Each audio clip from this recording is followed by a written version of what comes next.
Well, we just saw some TVZ, so let's take a look at some PVZ. I think this is PVZ. It's ArbuzBudesh, who's been playing as Zerg, against Doglived, who is Protoss. And we're going on a pair of Jujic maps for this series, starting with none other than Near Impact. You know it, you love it, it's a tournament map. It was in Acropolis #2.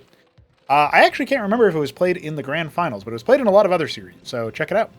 Doglived will be our contender in the top left. He is the underdog for this matchup, with Arbuz being quite accomplished as a player and definitely has some theory down about Zerg. He switched away from Protoss for the time being, but still likes to play Cosmonarchy, which is a great compliment. Doglived is our Protoss in the top left, and I'm going to say he is Maya Blue.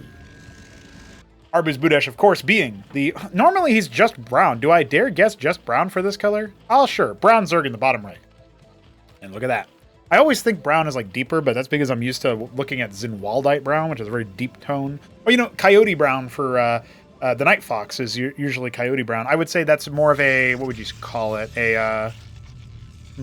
Like a desaturated color. Anyway, we got a lot of player colors in Cosmonarchy, and look at that. It will be an Embassy opener. Now, that looks like a Forge, because he uses the same graphic.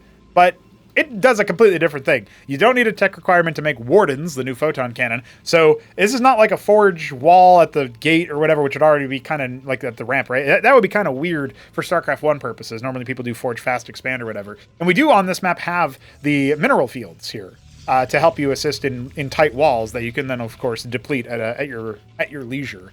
But no, it's actually a Matrix opener here. So basically Arbuz is...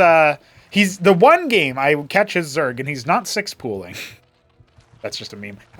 You know, this is the build that would absolutely 100% get shit on by 6-pool, I feel like. But you never know. You never know. The Matrix is about 75% of the way complete. And I was just adjusting my volume a little bit. We have a Rogue Gallery as the start, because Embassy does count as a Tier 1 tech structure. So Protoss have less production. They have much less tech requirements than their opponents, than their other races. So Protoss, basically, if you make like a gateway, an embassy, or a lattice, any of those options instantly unlock all of Tier 2, which is 4 different production structures that you can choose from. And any of the Tier 2 ones unlock all Tier 3, and then there is a Tier 4 for Protoss. It's unique because it's basically just segmented their tech in a bit of a different way. So yeah, what you're seeing here is a Rogue Gallery, which is a Tier 2 structure that people normally have to build like a gateway or a lattice to get access to. You can do it through Embassy, and not very many people know that because not very many people are crazy enough to start Embassy. But as you can see, the advanced workers, which are artisans here, they restore or return resources across any amount of time. They just give you the harvest. It's instantaneous. There you go. You got that extra Vespine. He's going to use it for Kabbalists. What is his second production structure going to be? He's waiting for a little bit of gas here. Might be a Stargate? I don't know. I'm wondering what else he needs. Maybe he's just going to go ahead and drop a pylon, get expanded production value there, because the Ovaleth is already on the way. So it's funny because Arbuz has gone up against... maybe he's gone up against this build in general, you know? It is a Stargate. I was going to say, that's what I thought it was. He's going to stuff it over there in the bottom left of his main. No expansion for a little bit as the first Artisan leaves. It'll run into the Ovaleth. Artisans can actually attack the Ovaleth, by the way. Their weapon does hit air. Bully him. Nope, he's going to go after the Ridge instead. Okay. So the Kabbalist is moving over here just in case this is a drop. We can see that it is not, and the Kabbalist will obviously reveal itself, which is kind of cute. An engram in the main base. Dude, Doglived is playing like a true Protoss G. This is like a straight up, like, bizarre meme build that, like, Hit 'em Up would come up with, but I'm sure it actually works. Now, we have a couple of Nathacores here for air supremacy. That's going to stop the Artisans from having free reign over areas like this that are not actually under the control of Doglived. However, he is going double Stargate. And a second Rogue Gallery as well. I think this is going to be like Vagrant Gladius or something like that. That's my guess. Like, I've never seen Doglived actually play a complete game versus Zerg, I don't think. Who did he play against earlier? Because we casted him not so long ago, right?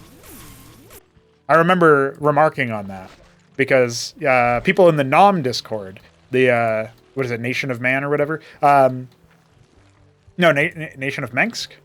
Something like that. Anyway, I know they're big on the Mensk iconography. But I know that the Nom Discord is indeed hanging out there, enjoying things. I'm just going to quickly pull up the... I'm just curious now, you know, guys? I'm like, wait, when did Doglived play? It was pretty recently. I was against Smarty Cakes. It was PvP. I haven't seen his PvZ, but he, you know, admittedly, right? as PvP, he does seem to, there you go. He does seem to enjoy the Gladius, right? So, yeah, that's the thing. That is a possibility. You know what's really weird, though? Arbuz burrowed 2 Zeths here, and I wonder if that was intentional, because once they clear 1 Zeth, then they're like, oh, I guess I cleared the Zeth. I don't need to continue scouting. It almost looks like it was intentional, but I feel like that must have been a mistake, because Arbuz would probably not have burrowed them in the same spot, right? Because then you're more likely to hit both of them. You reveal units when you step on them, so yeah. I guess depending on the unit, it may also please them, but don't try that at home. We've got triple rogue gallery now. It's going to be a lot of vagrants, dude. It's like Vagrant City. And he'll probably add some charlatans as well for extra bounces from the Gladius. Underrated, underutilized combination of units right there. And this could actually end up being like a pretty one-sided first response. Like, first fight could definitely swing this. Like, basically, if Arbuz can hold the Protoss at bay, then sure, that's great. But it doesn't even seem like he's aware that it's going to be Gladius, despite scouting the Ovaleth. So the first Kabbalist is revealed. When you decloak with the Kabbalist, it gets extra damage, so it will one-shot workers. However, it only kills 2 of them. You do get an alert when your worker is one-shot. In Starcraft 1, that is not the case, but in Cosmonarchy, that bug has been fixed. Lots of artisans, dude. He's really using it. He's harvesting them up. The Nathacors are just patrolling these like little side bases here just to make sure that the Protoss can't get them for free. And now an Ovaleth with no cat. Yeah, there's the artisan attack. Tickling him. Here come the Gladius. So this will reveal it. And now we're going to go into Bactylus here for Arbuz. He's immediately transitioned into that with the ski back hatching up. And the Hydra is starting to spawn. He recognizes that he has no immediate anti-air here. Here come the Naths. I'm going to stick to those artisans like butter. There you go. Clearing out 2 of them. Pretty good. Another one actually is going to get rallied in here. No, okay, he turns around. Maybe he's trying to lure him a little bit. He'll survive! He must live! He's fine. Alright, so with all that said, the ground army has been moving out. There are some charlatans here. As mentioned, they do have some pretty nice details there. And there you go. Some sprites coming up. That will slow the assault of the Gladiuses, making sure that you can't just take them for free. No third base for either player just yet, but you kind of have like third base gas from the artisans, you know? So that's definitely a pretty big deal. A little bit of extra mineral mining there at the 11 o'clock. Ooh! So a lot of Hydras, but not a lot of Bactyls yet. Arbuz has a lot of money, but let's see. The Bactyls takes about, like, I think it's 28 seconds or something like that. So there's a little bit of a clock here before Doglived's army rocks up and just shellacks them.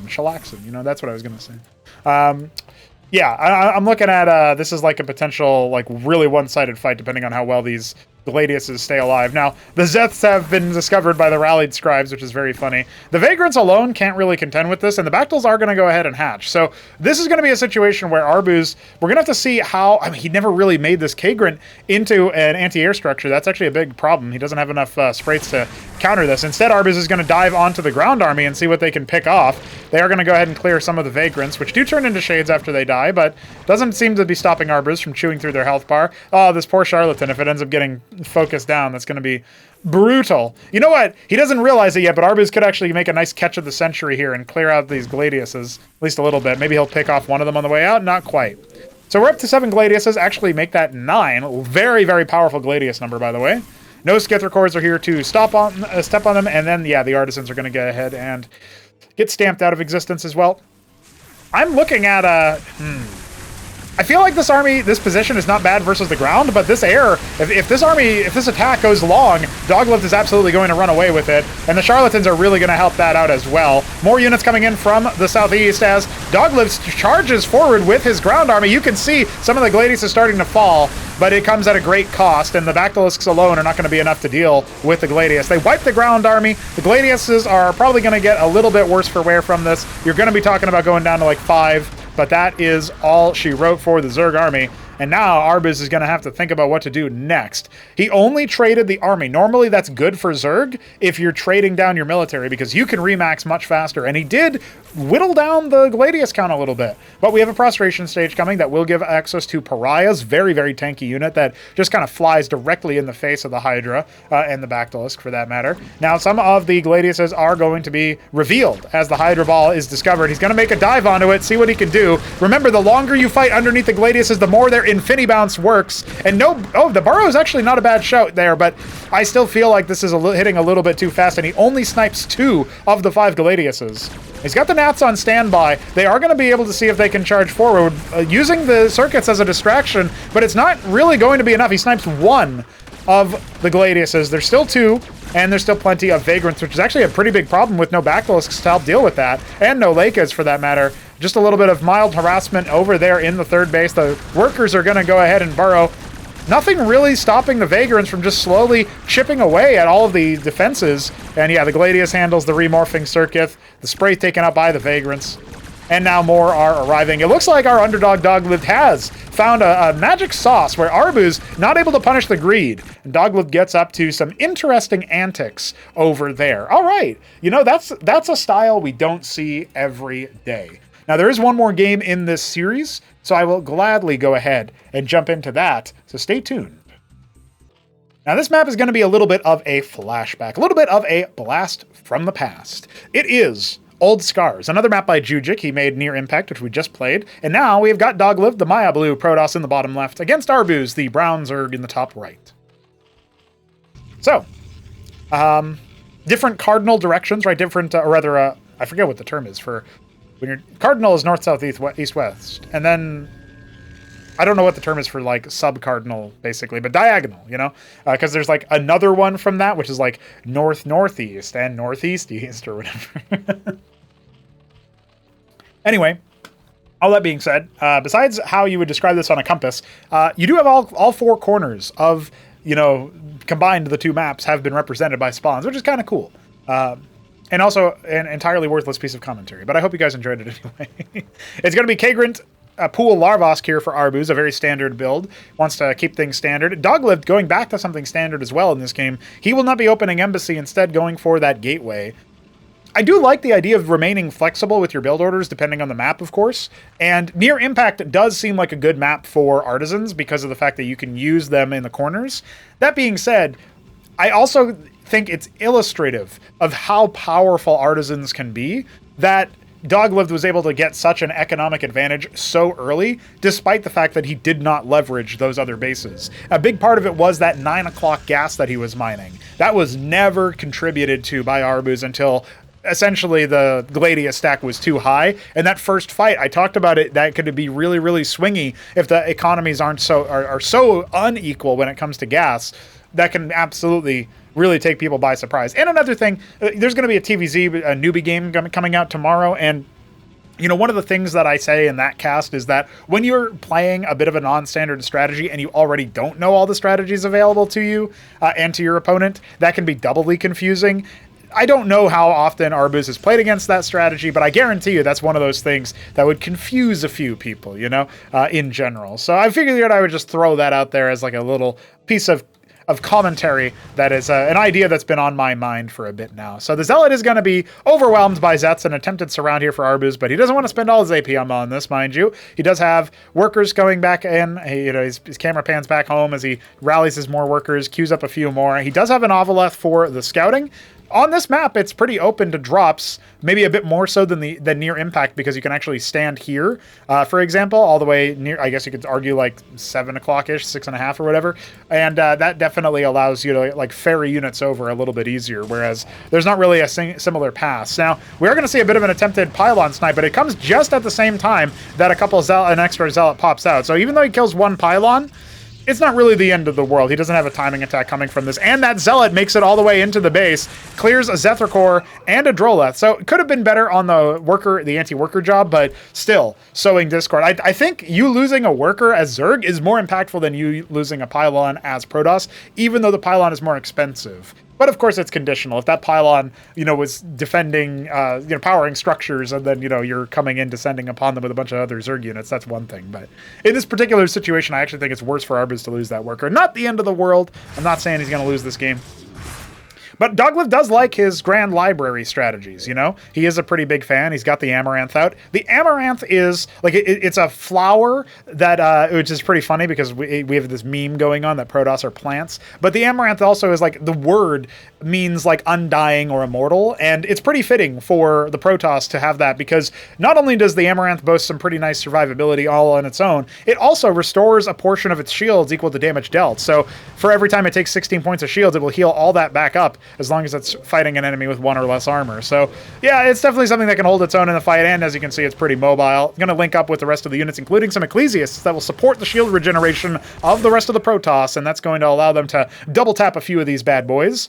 Doglived is going to be contending with a horde of Zets on the front here, and that should be a really nice cheeky surround for Arbuz as he completely eviscerates the bulk of this Protoss force. The Zamoran staying alive a little bit. The movement speed boost is from the fact that the Ecclesiasts end up dying, so that gives the Doglived units a bit of a speed boost that allows them to escape from that hell that they've created for themselves. They are going to charge forward and see if they can't do a bit more worker damage. And now that Arbuz has lost 2 workers, well, 100% he's losing this game. /J. Doesn't look like the focus fire is there on the workers. Nice drill as well to decollide the units and stop them from attacking. At the same time, the attempted natural is going to be disrupted. That's going to be a execution, you know, the summary execution there. What is it? There's like a term for it when you're... Damn, why can't I remember this? Anyway, there's a word for when you put them on the knees and then you execute them. There's like a word for that, but I wanted to say that, but it was a bit weird because like burrowing isn't really being on your knees, but it's like the Zerg chose to do that, and then well, you've been seen off. See ya. Get. So as Arbuz continues to mass up his Zeths and Vorvs, he's pushed the V key. This is another meme in the community. Z and V are the only 2 keys you need as Zerg because you make Zeths and you make Vorvs. So we're going to see if Arbuz can live up to the hype there. However, he is up against a lot of Amaranths and a lot of Ecclesiasts. This is a force that's really difficult to beat and chew down. Now, Vorvicors do reduce armor by 1 and apply ensnare when they attack, which could help.